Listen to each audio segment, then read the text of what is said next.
On April 5, 1999, a lively and adventurous 21-year-old named Robert Kennedy from Moggy, Oklahoma, embarked on an overnight camping trip with his stepbrother Richard Steeler Jr.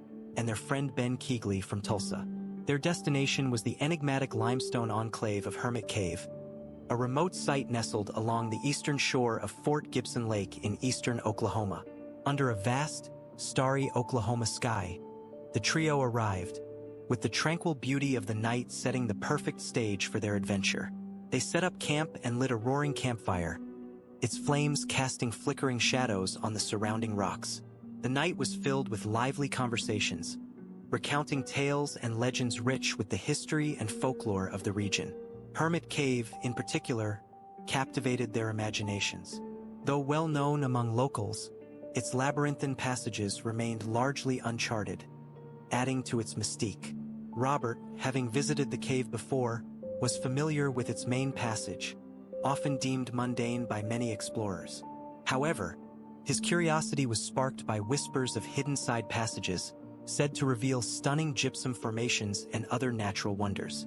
As they sat by the campfire, warmed by its heat against the night's chill, an eerie sense of foreboding crept over them, adding a thrilling edge to their evening. Eventually, lulled by the crackling fire and the enchanting stories, they drifted off to sleep. The following morning, they woke to the serene sounds of nature and enjoyed a leisurely breakfast. The peaceful morning felt worlds away from the previous night's excitement. As they packed up their gear, the allure of Hermit Cave still lingered in Robert's mind. The captivating tales of hidden wonders ignited a spark of adventure in him, leading him to suggest a detour to explore the cave before heading home. Ben was enthusiastic but had an early work shift, leaving Robert and Richard to make a difficult decision. The golden rule of caving dictates that a party should never venture into a cave with fewer than 3 people, ensuring that if one person encounters trouble, another can stay while the third goes for help. Despite understanding the risks, Robert and Richard, driven by a sense of adventure, decided to take the chance. Clad casually in jeans and t-shirts and armed with only a single flashlight, they made their way toward Hermit Cave. The cave's spacious entrance allowed easy access, and they soon found themselves enveloped in its cool, damp air. The light from their solitary flashlight cast long, eerie shadows on the rock walls as they navigated the main passage. They marveled at the natural rock formations despite the slippery and dim conditions, the cave's mysterious ambience adding to their excitement. As they made their way back toward the entrance, Robert's keen eye caught sight of one of the rumored side passages. Its intricate layout and narrow confines intrigued him, filling him with eager anticipation. Driven by curiosity and a thirst for discovery, Robert felt compelled to explore the side passage. He assured Richard, who agreed to wait outside with the flashlight, that he wouldn't venture too far. The side passage was a challenging 150-foot stretch filled with numerous twists and turns, requiring a special technique to navigate through the cramped limestone tunnels. With determination, Robert squeezed through a keyhole-shaped formation, feeling a rush of accomplishment. Unbeknownst to him, this narrow point would be impossible to pass feet first on his return. As he advanced, the passage became increasingly narrower, prompting him to reconsider. He attempted to crawl backward but found it impossible.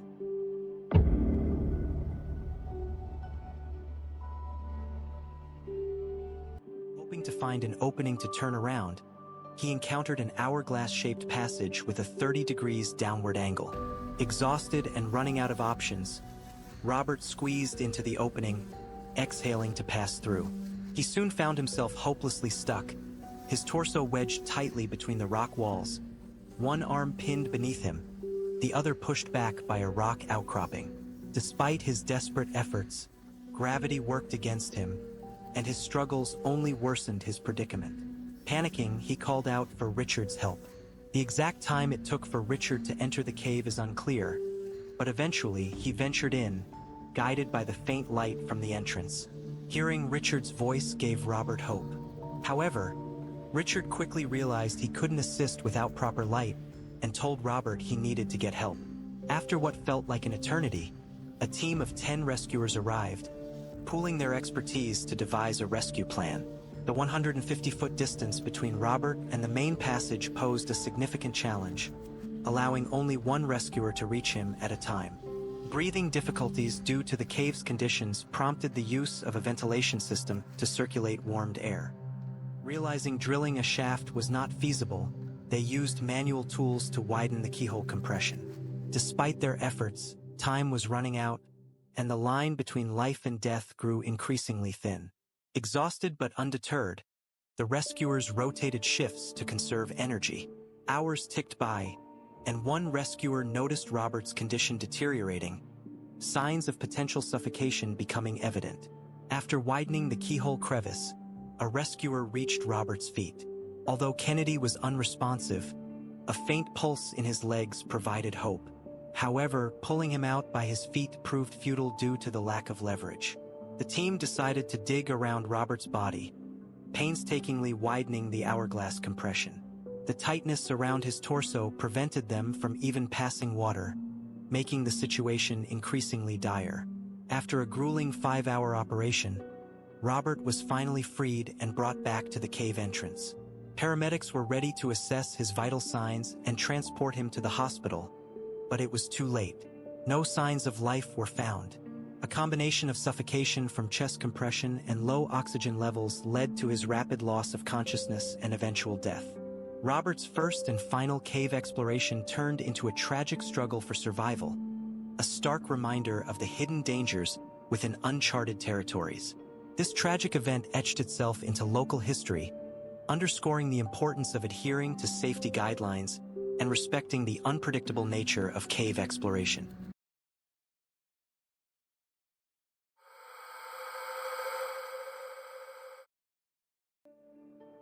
Morris Battelle was a vibrant young boy until 1955, when his whole world came crashing down.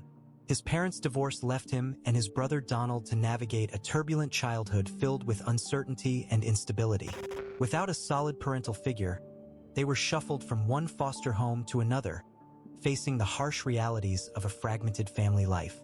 Eventually, they found some semblance of stability at a Methodist children's home. However, the lack of a stable family environment left Morris seeking solace elsewhere. He found it in a hidden refuge, a nearby cave known as Wildcat Cave. Wildcat Cave, perched in the red sandstone walls about 15 feet above a dry stream bed, was both thrilling and perilous. The cave's entrance started as a manageable 4-foot-high opening but quickly narrowed into tight, crawling passages. Despite its dangers, Morris was drawn to its quiet seclusion. It became his escape, a place where he could be alone with his thoughts. He visited the cave frequently, although he never ventured too far, aware of the risks it posed. He had once gotten lost in its dark, winding passages, but his friends had managed to find and rescue him just in time. On October 5, 1965, a group of children from the Methodist foster home, including Morris, set out on a bus trip to a nearby village. The anticipation was high, and the kids were excited for the adventure ahead. Unfortunately, a flat tire forced a change of plans, redirecting them to Wildcat Cave. The unexpected detour was met with enthusiasm by Morris and his friends, who saw it as an opportunity to explore the cave more thoroughly than ever before. As the group ventured further into the cave, the thrill of exploration gripped them. The cave's mysterious allure beckoned them deeper into its depths. However, in the midst of their excitement, Morris became separated from his friends. Panic set in as he realized he was alone in the labyrinth of narrow passages. He called out for help, but the thick rock walls swallowed his cries. Determined to find his way back, he began retracing his steps, only to become more disoriented. Meanwhile, Morris's friends had exited the cave, assuming he had done so before them. They only realized he was missing when they regrouped outside. Inside the cave, Morris faced mounting terror. He took a wrong turn down a slippery passage that grew increasingly narrow. He found himself in a tight crevice, wedged between the rock walls. Panic and claustrophobia gripped him as he struggled to free himself, only to become more tightly stuck.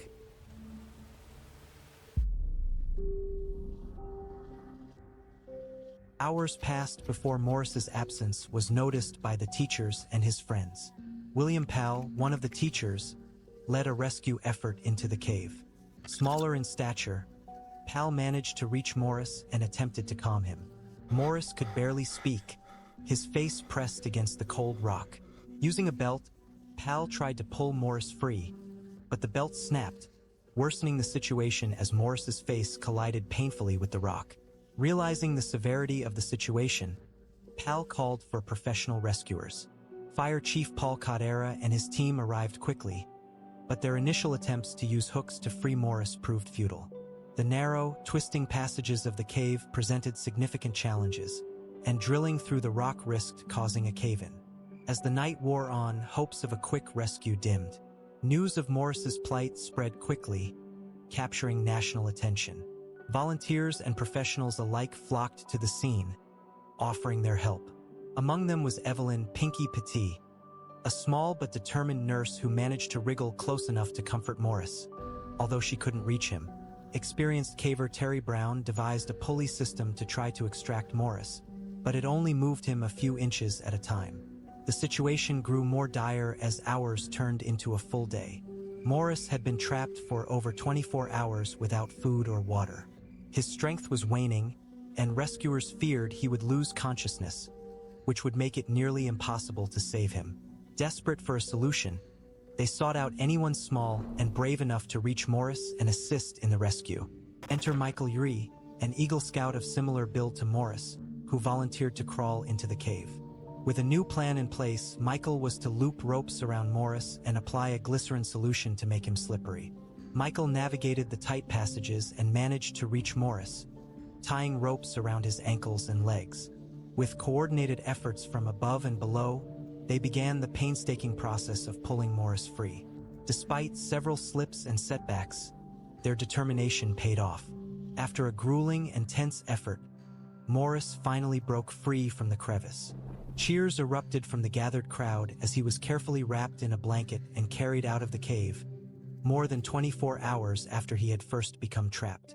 Spectators applauded as Morris was loaded into an ambulance, exhausted but alive.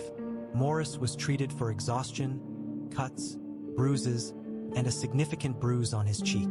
The ordeal had been harrowing, but he had survived, thanks to the tireless efforts of rescuers and volunteers. The cave was later sealed shut to prevent any future tragedies, a stark reminder of the dangers it held. Morris Batel's story is one of resilience, bravery, and the extraordinary efforts of a community coming together to save a young life. It serves as a powerful testament to the human spirit and the lengths to which people will go to help those in need. The traumatic experience left a lasting impact on Morris, but it also highlighted the importance of hope and perseverance in the face of adversity. After his rescue, Morris tried to return to a semblance of normal life.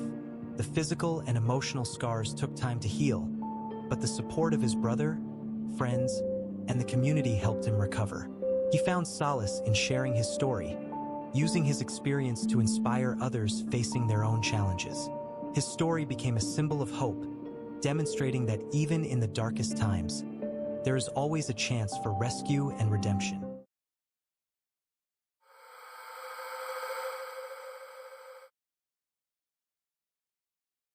On Friday, December 20th, 2019, kids were eagerly anticipating the start of the holiday break. Harley was no different, probably looking forward to endless hours of video games and freedom from schoolwork. But when he didn't come home at his usual time, his mother wasn't immediately alarmed. They had been arguing a lot lately, especially about a broken cell phone they couldn't afford to replace. These arguments were not unusual in their household. Harley had a history of behavioral challenges. Diagnosed with oppositional defiance disorder, ADHD, and high-functioning autism, he sometimes struggled to manage his emotions. Occasionally, after heated arguments, he'd run away, usually crashing at a friend's place overnight and coming back in the morning for food, a shower, and his beloved video games. On this particular Friday, when Harley didn't return by Saturday morning, his parents began to worry. Despite their growing concerns, they delayed reporting him missing until almost midnight. To the police, this delay seemed suspicious, as Harley had been gone for over 40 hours. In their eyes, Harley wasn't equipped to fend for himself for long periods. When the police finally took the report, Harley's parents explained their home dynamics. They believed Harley might have run away, upset over the argument about the cell phone. It was just days before Christmas, and the Port Clinton police were short-staffed, so their search efforts were limited. Officers canvassed the neighborhood, knocking on doors, talking to friends and family, hoping someone had seen him. Yet, despite all efforts, there were no leads. No one had seen or heard from Harley since he left home that Friday morning. Weeks passed with no sign of Harley, and the search involved multiple agencies, including the FBI and the U.S. Marshals. Their only clue was a fleeting image captured by a neighbor's security camera, showing Harley crossing the street in his maroon puffer jacket and gray sweatpants, looking like any other teenager on a school day. As days turned into weeks, theories about Harley's disappearance circulated. Had he truly run away this time? Could he have been kidnapped? Did his parents know more than they were letting on? Every possible angle was explored, but nothing solid came to light. After more than 3 weeks of exhaustive investigation, the police decided to revisit the initial clues. Chief Robert Hickman and a new investigator, Laurie, went back to the Dilly home and retraced Harley's last known steps. Laurie, new to the case, wanted to leave no stone unturned. One area of interest was an empty house directly across the street from Harley's home. Although the police had previously checked the exterior, this time, they decided to go inside. They obtained a key from the owner and entered the dusty, unoccupied house, which had been undergoing renovations. The dust on the floor appeared undisturbed, suggesting no one had been there recently. But then, they stumbled upon a maroon puffer jacket that looked like the one Harley was last seen wearing. This discovery led to a thorough investigation of the house. They found more of Harley's belongings: his shirt, glasses, and hoodie, but no sign of Harley himself. It raised the haunting question: how did he get in, and where was he now? On the morning of December 20th, still upset with his mom for not letting him skip school, Harley made a fateful decision. He decided to skip school and hide out in the empty house across the street. Knowing the doors were locked, he spotted an antenna tower that led to the roof. With a flashlight in hand, he climbed up and peered down the chimney. It looked open, and he thought he could slide down into the house. Harley was only 4 feet 9 inches and weighed about 100 pounds. The chimney's opening, just 13 by 9 inches, seemed small, but perhaps manageable. He went in feet first, hands raised above his head, and began sliding down the 15-foot shaft. As he descended, his jacket and shirt caught on the chimney walls, gradually pulling off. At the bottom, he encountered a terrifying reality. There was no fireplace to climb out of. Instead, he was trapped in a narrow vent designed for wood-burning stoves. Panic must have set in as he realized there was no way to climb back up. He managed to wriggle out of his jacket, hoodie, and shirt, pushing them through a small vent hole about 6 feet up, giving himself a bit more room to breathe. Despite his efforts, there was nothing to grab onto, and he was left dangling in the darkness. Exhaustion and lack of oxygen likely set in quickly.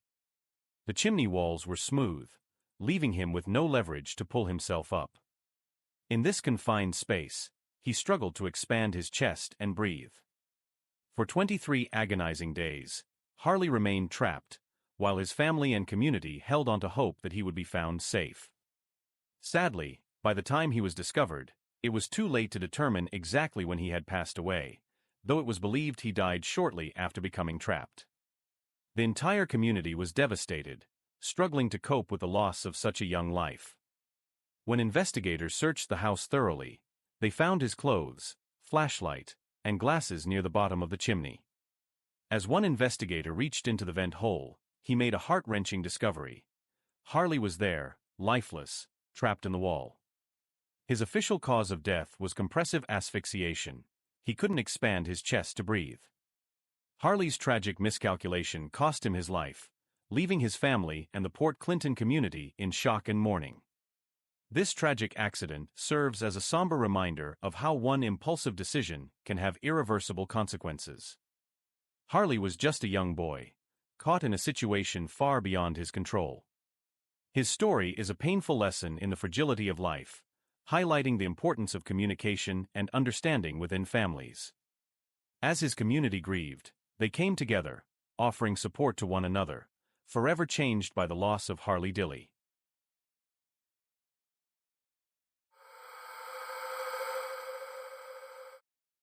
William Floyd Collins, better known as Floyd Collins, was born on June 20, 1887, in Logan County, Kentucky. From a young age, Floyd loved exploring caves, which led to his discovery of Crystal Cave in 1917, hidden beneath his father's farmland. He worked hard to turn the cave into a tourist attraction, showcasing its unique helictite and gypsum formations. During Floyd's era, cave tourism was a booming but highly competitive industry, known as the Cave Wars due to the fierce rivalries and underhanded tactics used by competing cave owners. Despite Crystal Cave's natural beauty, it struggled to attract visitors because of its remote location along Flint Ridge Road, with many tourists opting for more accessible show caves. Seeing potential in another cave on Beasley Doyle's property, Floyd focused on Sand Cave, located conveniently beside Cave City Road. This cave had the advantage of being on the route to popular destinations like Mammoth Cave. Floyd made a deal with Beasley Doyle to explore Sand Cave, planning to share any profits if the cave proved promising. On January 30, 1925, Floyd decided to venture deeper into Sand Cave than ever before, armed with just a single kerosene lantern. He removed his coat and draped it over a nearby boulder before entering. Inside, he navigated tight passageways, sometimes inching forward on his stomach. Eventually, he reached a pit that dropped 10 feet into a small cubbyhole, ending in a tight crack. Lighting up the cavern, he saw a vast room about 60 feet below. Though he discovered a large grotto chamber, its existence was never confirmed. Despite the challenges, his curiosity drove him onward until his lantern began to flicker ominously. Deciding to retreat, Floyd carefully maneuvered back to the ledge and inched toward the horizontal crack. He lay down, flipped onto his stomach, and pushed the lantern ahead as he wriggled into the narrow passage. Suddenly, the cave was plunged into darkness when he accidentally knocked over his lantern. Despite the darkness, Floyd stayed calm, having been trapped in the dark before. He felt his way along the cave wall until he lunged forward, dislodging a 27-pound rock that trapped his left ankle painfully. Despite his efforts, he couldn't free his foot. On Saturday morning, neighbors found Floyd's coat just inside the cave entrance. They navigated through the narrow passage until they heard his cries for help and mobilized a rescue team. Among them was Floyd's younger brother Homer, one of the first to reach him. Unfortunately, Floyd's tightly pinned body blocked Homer's attempts to reach his foot. All he could do was clear some dirt, offer Floyd sausages and coffee, and shield him from the dripping cold water with an oilcloth, watching as his brother slipped in and out of consciousness. The rescue team tried using a pulley system with hooks, but faced significant challenges. When they began to pull, Floyd moved only a few inches before screaming in pain. His cries made it clear he felt like he was being torn apart. Desperately, the rescuers decided to dig around him to reach the rock trapping his foot. However, as they dug, the passageway and ceiling developed large cracks, and debris began to fall around them. They quickly exited the cave as rocks started to tumble, leading to a cave collapse that separated them from Floyd. Engineer Henry Carmichael then supervised the creation of a 6x6 vertical shaft to reach Floyd. They avoided using drills, power shovels, and pneumatic drills to prevent causing another cave collapse. After hours of debate on where to position the shaft, the project finally started on Sunday, February 8th. Floyd became the center of attention, drawing thousands of curious onlookers to the area. Vendors capitalized on the spectacle, selling balloons, hot dogs, pies, and snake oil remedies, while traffic snarled for miles. Floyd had been trapped in Sand Cave for a week by this time. The shaft had reached a depth of 17 feet, spacious enough for 3 people to work at a time. However, a cold front brought snowfall and temperatures in the 20s, slowing progress. After 13 days, Floyd had not eaten for over a week, and the shaft had reached a depth of 52 feet, with only 2 workers able to operate at once. Constant shoring was needed to prevent collapse. Upon reaching 55 feet, the sides began to slump, prompting the rescuers to dig laterally to reach Floyd faster.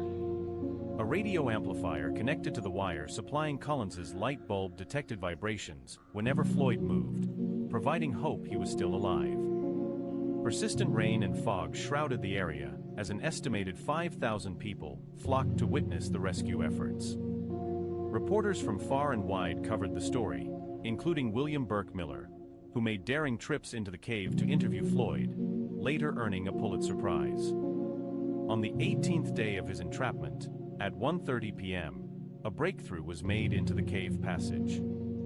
Tragically, Floyd was found lifeless, having died from exposure, exhaustion, and starvation. Given the condition of his body, he had been dead for over 24 hours. With Floyd's legs still trapped, his body was left in the cave, and the rescue shaft, which was slumping alarmingly, was abandoned. Several months later, Floyd's brother Homer used profits to retrieve Floyd's body, expressing that he could not find peace of mind if Floyd remained in the cave. On April 17th, 7 miners reached the cave and removed the rock pinning Floyd's leg. Floyd was then laid to rest in the family cemetery, marked by a stalagmite headstone. However, he did not rest there long. Floyd's father sold Crystal Cave to a local dentist, who placed Floyd's body in a glass-topped casket inside the cave, turning it into a tourist attraction. Visitors flocked to peer through a window at the cave explorer's corpse. In March 1929, Floyd's body mysteriously disappeared, but was found hours later at the edge of the Green River, missing 1 leg. The remains were returned to the cave. In 1961, Crystal Cave was sold to the federal government, which decided to leave Floyd's body where it was. Over time, Floyd's relatives pressured the National Park Service to release his body for burial near the family home. Finally, on March 24, 1989, Floyd was buried for the last time at the Mammoth Cave Baptist Church Cemetery on Flint Ridge.